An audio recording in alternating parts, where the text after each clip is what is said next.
নমস্কার, জয়শ্রী গণেশ আপনাদের প্রত্যেককে জানাই স্বাগতম। আলোচনা করছি আজকে যে রাশিটিকে নিয়ে, সেই রাশিটি হচ্ছে রবি রাশিতে শনি সপ্তম।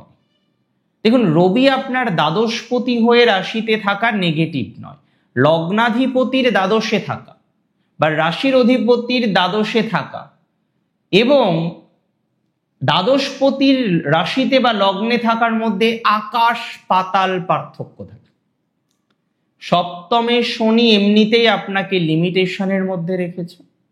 সপ্তমে শনি এমনিতেই আপনাকে বিভিন্ন রকম লিমিটেশন বারবার একাধিকবার দিচ্ছে। সেই লিমিটেশন থেকে আপনারা বেরোতে চাইলেও পুরোপুরি বেরোতে পারছেন না। তাহলে যারা লিমিটেশনের মধ্যে রয়েছে, যারা লিমিটেশনে আছেন, কিসের লিমিটেশন? ম্যারেজ। খেয়াল করে দেখুন, ম্যারেজ লাইফের ক্ষেত্রে কত রকম প্রবলেম আপনি ফেস করছেন। বিভিন্ন রকম ডিস্টারবেন্স, বিভিন্ন রকম জটিলতার জায়গাটা আপনাদের কিন্তু ম্যারেজ লাইফের ক্ষেত্রে রয়েছে কন্যার, ইদানিংকালে বেড়েছে। এবং ইনলজ রিলেটেড প্রবলেম হয়তো কন্যার 100 জনের মধ্যে 200 জনের, মানে 100 জনের মধ্যে 200 জনের হবে কি করে? 100 জনের তো আছেই, ম্যাক্সিমামই আছে, তার সাথে তাদের পরিবারও ভুগছে।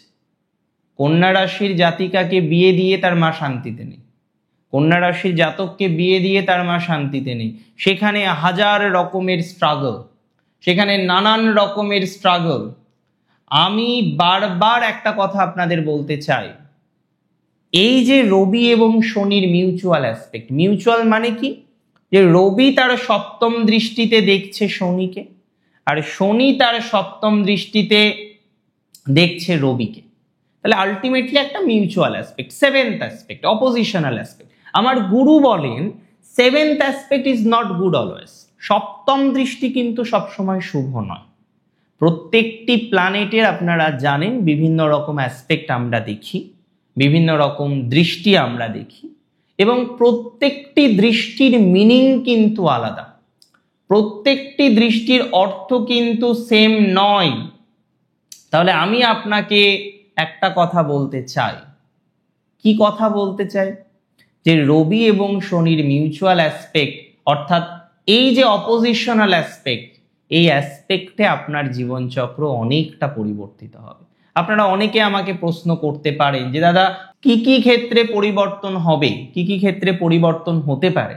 আমি প্রথমত আপনাদের বলি, এই যে ম্যারেজ, পার্সোনাল লাইফ, রিলেশনশিপ, এই যে এন্টায়ার জায়গাটা কিন্তু পরিবর্তিত হবে। অনেকে দেখবেন যে প্রবলেম যে আহামরি বিশাল কিছু তা নয়, বাট আপনি স্ট্রেসের মধ্যে আছেন, আপনাকে একটা চাপের মধ্যে রাখা হয়, আপনাকে একটা তাপের মধ্যে রাখা হয়।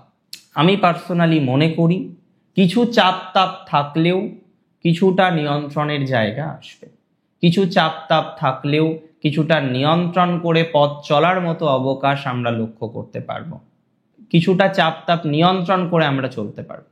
তবে ব্যবসায়ীদের এই ট্রানজিটে খুব সচেতন থাকতে হবে। 17ই সেপ্টেম্বর থেকে 1 মাসের ট্রানজিট, হুটহাট করে ইনভেস্টমেন্ট করবেন না। কন্যার একটা সমস্যা আমি দেখেছি যে বারবার ডিস্টারবেন্সটা তৈরি হয়ে যায়, বারবার সমস্যার জায়গাটা তৈরি হয়ে যায়, বারবার স্ট্রেসের মধ্যে পড়ে যান এবং হুটহাট ডিসিশন নিয়ে নেন। উঠলো বাই তো কটক চাই। খুব ধীরে সুস্থে কাজ করবেন। পৈতৃক ব্যবসাতে এই সময়ে কন্যার খুব গ্রোথ হবে। পৈতৃক ব্যবসার ক্ষেত্রে ইমপ্রুভমেন্টের জায়গা কিন্তু আছে, পৈতৃক ব্যবসার ক্ষেত্রে গতির জায়গা আছে। হঠাৎ করে দেখবেন যে পৈতৃক ব্যবসাটা আপনি মনে করছিলেন বন্ধ করে দেবেন, আপনি পুনরায় পরিকল্পনা করছেন সেই পৈতৃক ব্যবসাটা আবার শুরু করবেন। তার মানে what I want to say, আমি কি বলতে চাইছি, যে পৈতৃক ব্যবসা রিলেটেড বিষয়ে গতি প্রকৃতি অনেকটাই বাড়বে। এবং আমি 100% নিশ্চয়তা আপনাকে দিচ্ছি, যারা ভাবছেন পৈতৃক ব্যবসাটাকে আরেকটু বেটার দিকে নিয়ে যাবেন, আরেকটু ডেভেলপমেন্টের দিকে নিয়ে যাবেন, আরেকটু পজিটিভিটির দিকে যারা নিয়ে যেতে চাইছেন, তাদের ইমপ্রুভমেন্টের জায়গা আমরা পাব। সুতরাং পৈতৃক ব্যবসা রিলেটেড ম্যাটারে আমরা সাকসেস বা গতি বা প্রকৃতি এটা 100% দেখতে পারবো। তবে পিতার সাথে সম্পর্ক খারাপ হতে পারে। এবার আপনি বলবেন এ কিরকম কথা, পৈতৃক ব্যবসার উন্নতি আর এদিকে পিতার সাথে সম্পর্ক খারাপ হতে পারে। ইয়েস, অনেকের ক্ষেত্রে বিজনেস এই সময় ভাগ হয়ে যেতে পারে, অনেকের ক্ষেত্রে বিজনেস সেপারেট হতে পারে, চেঞ্জ হতে পারে, একটা চেঞ্জের ভাইবস দেখছি। তাহলে যদি প্রকৃত অর্থে চেঞ্জ হয় তাহলে তো ভালো কথা, একটা চেঞ্জের জায়গা দেখা যাচ্ছে প্রকৃত অর্থে, তো চেঞ্জের জন্য চেষ্টা করা যেতে পারে।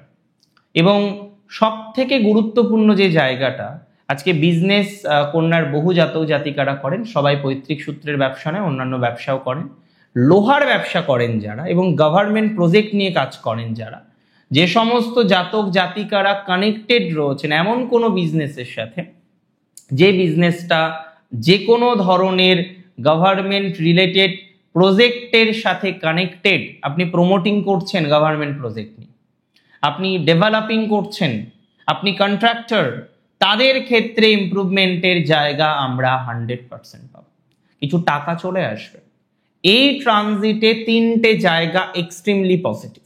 নাম্বার 1, যোগাযোগ বাড়বে, প্রচুর পরিমাণে যোগাযোগ বাড়বে, সব দিক থেকে যোগাযোগ বৃদ্ধির সম্ভাবনা রয়েছে, সব দিক থেকে তার যোগাযোগটা গ্রহণযোগ্য হতে পারে, সব দিক থেকে তার যোগাযোগটা বাড়তে চলেছে, সব দিক থেকেই মোটামুটি সেটেলড হওয়ার একটা টেন্ডেন্সি তৈরি হয়ে যায়।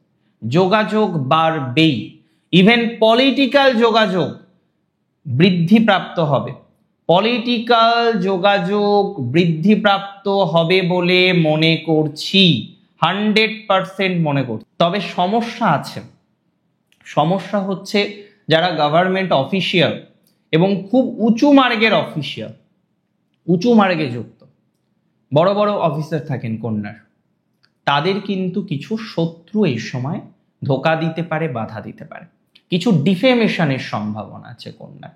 ডিফেমেশন মানে বোঝেন তো, আপনি একটা নেগেটিভ কাজ করেননি বাট তার ব্লেমিং আপনাকে নিতে হলো, আপনি একটা নেগেটিভ কাজ করেননি কিন্তু তার একটা ব্লেমিং এর মধ্যে আপনাকে পড়তে হলো। আমি 100% মনে করি যে যারা ব্লেমিং পাচ্ছেন, ফলস ব্লেমিং পাচ্ছেন, আমি পার্সোনালি মনে করি তারা এই দশায় আরো বেশি সচেতন থাকুন, যদি সেইভাবে রাখতে পারেন, সেইভাবে সচেতন থাকুন।